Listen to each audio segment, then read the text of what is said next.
jàngat bi lay doon tey talaata ak doyen Abdoulaye Cissé Chérif ma bàyyi la rek nga daal di xuus ci waxtaan wi ñu des ba tey ci mbëkk meek ay jafe-jafeem. ci mbëkk mi leen des ak ci jafe-jafeem parce que quand même ñu ngi bëgg a jéggi dayoo démb rek gis na li nga xamante ni kon waa Marine wax nañ ko rek ci mbëkkante am seen gaal ñoom ak gaal ñi nga xamante ni kon da doon dem bitim réew lim bi nag daal dinay takku am ñoo xamante ni ba léegi gisul leen Ablaye ci jamono yi nga xamante ne gone ñi ngi mbëkk ne Barça wala Barça googu muy Europe ñoom mbas mi ba léegi génnagoon ci fii tamit rek dafa mel ni muy beneen phénomène boo xamante ni jéggi na doy naka leen def ba suñu ndaw ñi mucc ci musiba yi. pexe yi xëy na bëri na mais dafa am loo xam ne dafa mel ni gis nga ndaw yi di jël gaal yi ñoo gën a yeewu walla ñoo gën a mën a analyser situation que décideurs yi nga xam ne ñoo war a teg politique publique yi ndax xale yi di jël gaal bi jékki-jékki ñu wun rek ne ñu ngi dem dafa am loo xam ne nii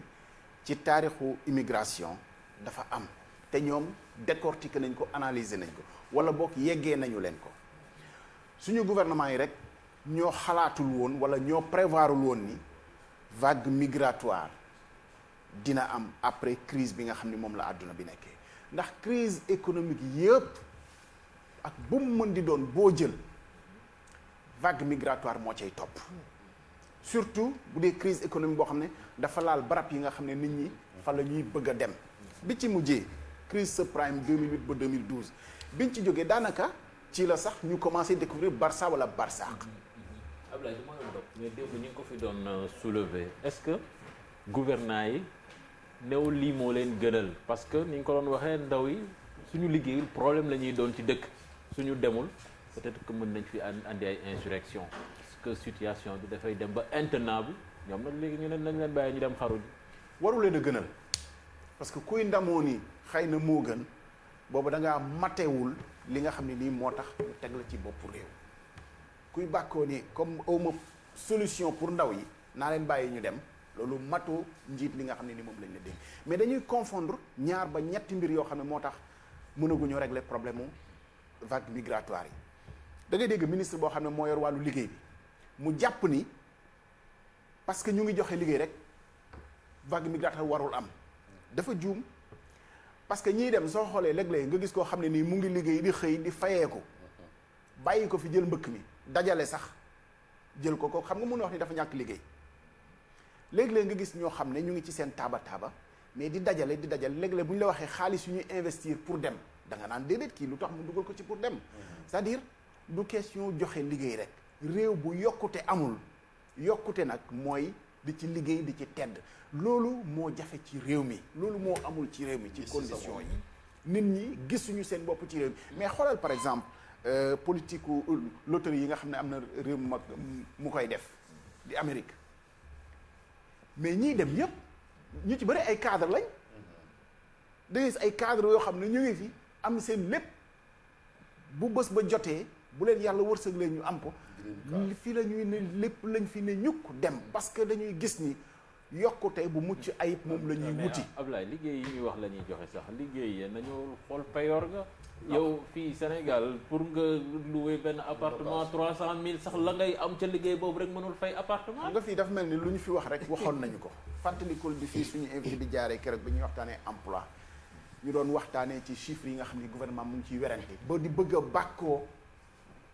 taux de chômage yu 16%. di werante ni du 43% 16% la ba pare bëgg koo bàkkoo 16% ci chômage ci population active boo xam ne 9 millions la toll mais loolu musiba la moment boo xam ne taux de chômage mondial bi 5,9 la yow ngay ndamoo 16 ñaareel erreur bi ci nekk da ngay gis ay ministres yoo xam ne ministre des Sénégalais de l'extérieur dañuy confondre ba léegi vague migratoire bi ak politique sénégalaise de l'extérieur politique sénégalaise de l'extérieur mooy ñi nekk bi ci réew lii ñi nekk ci biir réew mi la ñuy wax seen i wax c'est-à-dire jotewul dara ak délégation sénégalaise de l'extérieur parce que ñi nekk ci biir réew mi ñoom la ñu war a toppatoo pour ñu bañ a dem grossir vague yooyu maintenant dafa am loo xam ne nii moo am si àdduna bi ci li ñu doon njëkk a wax ci lii appel d'air c'est-à-dire suñu gouvernement yi ñoo waroon a prévoir ne après Covid bi ala kulli xaal dana am vague migratoire boo xam ne nii dana jóg. mais prévision yooyu ci loolu moom comme dañ koy prévoir neesay def kon pour freiner ko. comme lu ñuy gàttandu la. mais justement yëf yi nekkul ci dem géej di rëbb ñi nga xam ne ñooy jël gaal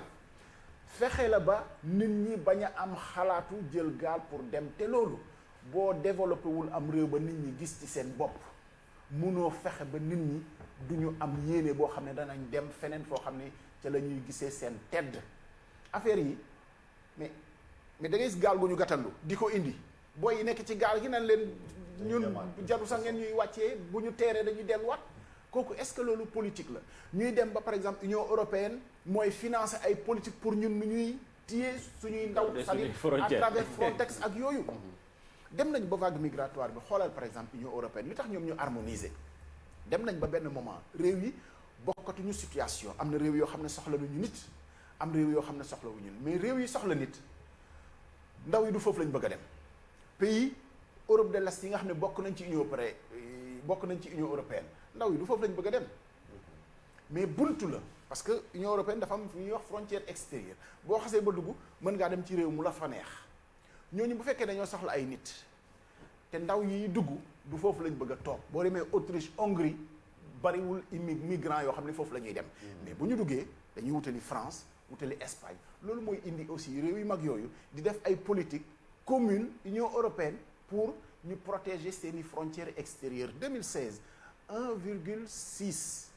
million 600 000 personnes ñoo duggandoo ci frontières yooyu nga xam ne ni moo fa amoon ba mu indi werante wu rëy ci Union européenne entre Hongrie Turquie moom recevoir ay Syriens parce que jàpp nañ ni même xeet lañu ak yooyu mais yeneen réew yi nga xam ne ñoo nekk ci biir te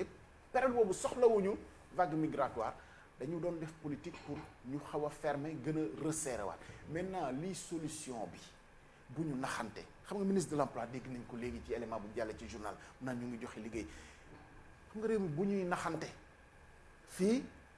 jeexte ñu amul liggéey moo gën a yomb di seet ñi am liggéey. boo nee ana ñi amul liggéey ñëpp loolu moom 1,5 million emplois yi président wax def na ko ci mandat bu njëkk da nga leen di jeex. non mais c'est surtout le coût de s'ils la veulent vie se gargariser de ça. dëkk bi dafa cher dundu cher même suñu lay jox liggéey comme ni ñu ko waxee liggéey bañ lay jox mënoo ci sax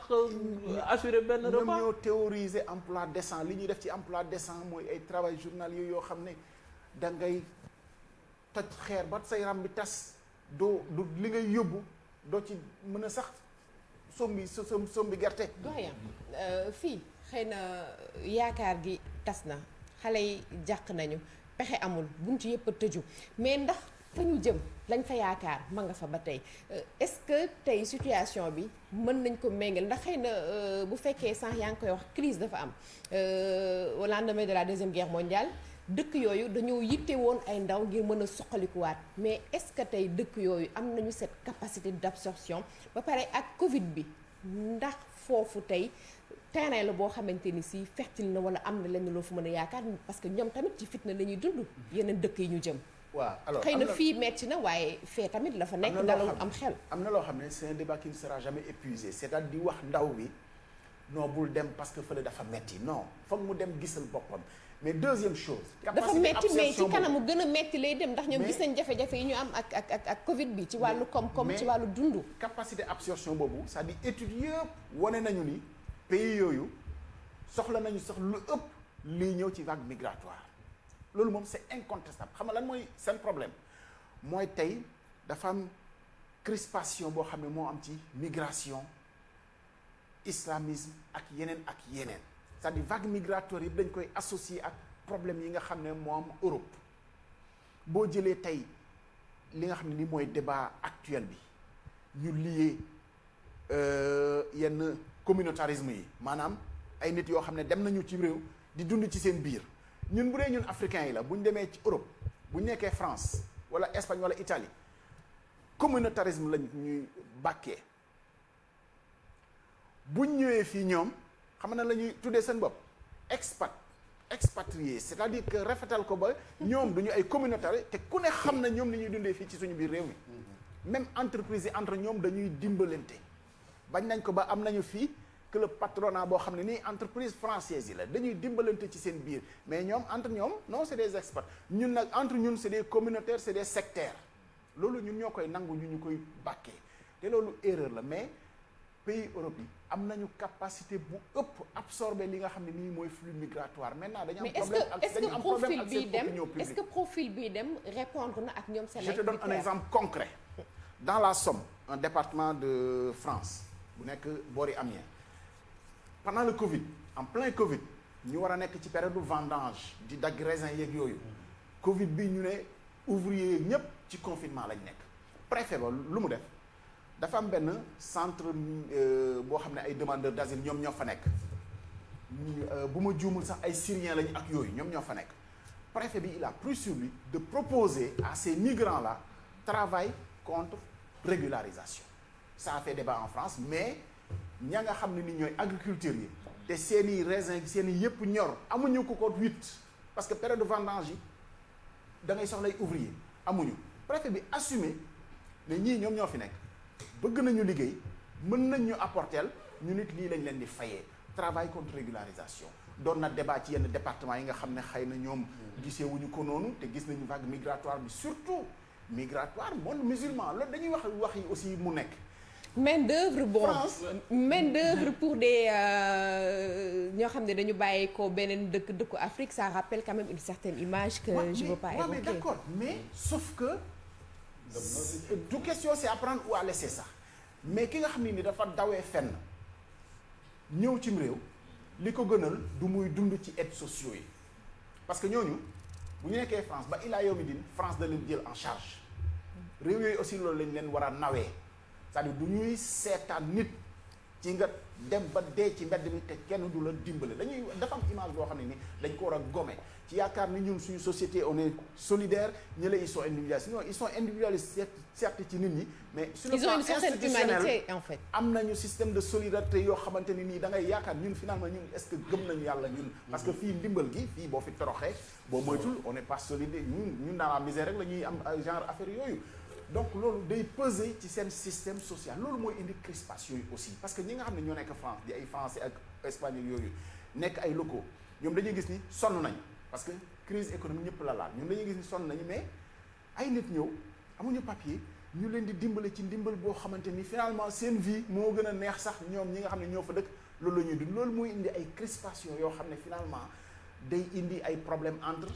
ña fa nekk ak migrants yi ñu leen di jiiñ nag lu ne lu xew ñu jiiñ leen ko te àdduna bi tey doxee na noo xamante ni il est vrai am na loo xam ne musulmans yi assumé wuñu ko bëgguñ koo assumer parce que du ñoom ñooy rey nii du ñoom ñooy def ay njombe mais dafa am ñoo xam dañuy profité ci loolu lu xew rek ñu joxoñ leen te loolu mais am na ñuy préconiser ñu criminaliser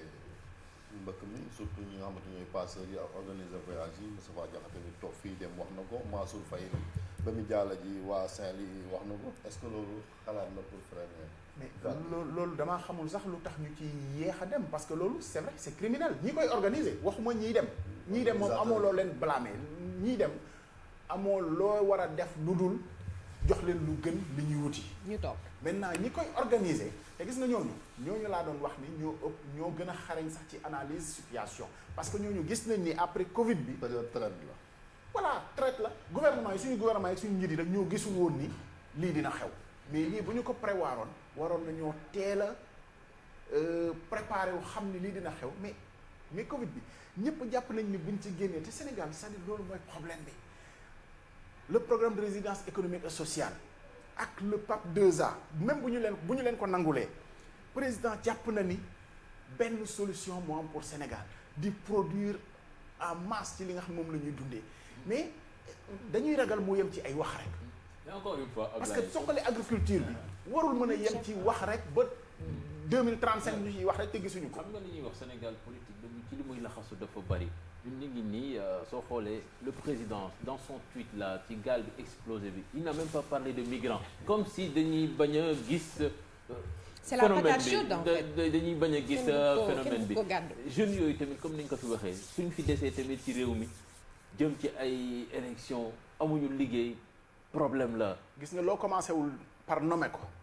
identifier ko doo ko trouver solution loo assumé wul nangu ko xam ne lii peut-être échec la du sama échec personnel mais échec bu ñëpp la parce que système mu nit ñi di def échec bu société bi yëpp la ñëpp a ci war a dugg doo blâmer famille parce que famille bi bu nangoo mu def ko xëy na amul pexe keneen ak keneen noonu mais loo nanguwul assumer ko teg ci ay mots doo trouver solution bi parce que président noonu mu waxee. identification du problème d'abord dafa mel ni jógagul pour xeex migration bi ci noonu muy demee ak jëflante ñi nga xam ne ni ñoom ñoo koy def ak def pour xale yi bañ a am yéenewu dem loolu bu ñu ko deful trouver gu ñu solution bu ñuy jaar ci watat wuy bàyyi jaan yi aussi topp ci watat wuy dóor naan non pourtant joxe nañ ay emploi loolu aussi warul la yem foofu emploi yi ngay joxe ndaw yi buñ ci gisul seen bopp dañuy dem cadre yi sax gisuñ seen bopp waxuma la ndaw mais doyen tamit est-ce que xale yi nga xam ne dañuy des ci biir géej gi du entretenir spirale pauvreté ndax dañuy wax ne yenn Sénégal benn ndaw buy liggéey xëy na ñi daan dem géej di gëti di wuti di indi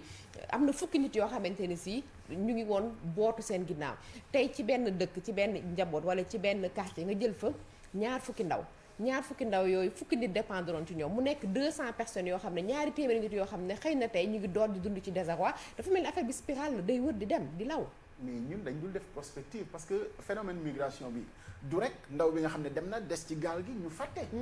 war nañoo mën a xool li bootu woon ci moom ak apport ban la mën a amal activité économique effectivement am na pays yoo xam ne tey li tax ñu soxla ay nit parce que dañu am population bu vieillissante Allemagne par exemple Allemagne bokkul politique migratoire ak France. ñoom seen population dafa vieillissante ba ñoom pour ñoom nit ñi dañoo war a ñëw ñun nag bu ñuy bàyyi suñu ndaw yi di dem wutuñu pexe mais day feeñ ëllëg parce que ndaw yooyu ñoo nekk ci géej ñoo nekk ci géej gi ëllëg doo am nappkat ay bateau yi ñi may bañ a tudd ñooy ñëw def napp gi à notre place te loolu am na ba noppi dañuy préférer sax ñi fi des comme napp gi doxul ñu dem ci bateau yi ñooñu may bañ a tudd def ko te napp googu du lu ñuy jëriñ ñun ñooñu dañuy ñëw pour def mu nekk beneen conséquence au niveau alimentaire. ñun ñoo dul def prospective boobu ci conséquence wu ni ndaw yi di demee nii c'est-à-dire vision wu court terme tey la ñu am dem jaale ji seen i famille joxe fa jaxal mais am na nit ñoo xam ne am na migrants yoo xam ne mosoon nañu fee ñëw préfet naa bu Dakar la woon moo leen teer woon mais ñuy dem ñu yebal leen jox ku nekk 5000 pour nga dellu sa dëkk xam nga loolu yokk nga problème bi kooku déjà kersa moo taxoon mu dem ñibbisi na échoué na. junni lay yóbbaale këram. ak pression sociale bi nga ñu naan ay moodu reflet guddi reflet boo génnee ci koñ bi ñu lay wokkante daa demoon ñu delloosi ko merci beaucoup Chérif defe naa mu nekkoon jàngatu doyen ma xañante la sa junni ci nafaam jërëjëf doyen merci beaucoup léegi ayca bokk na ci bismillah merci beaucoup doyen Abdoulaye Cissé mu nekkoon jàngat bu am solo ci mbëkk mi Barça wala Barsax geneen ku jafe-jafe boo xam ne ñu ngi koy dund mu di corona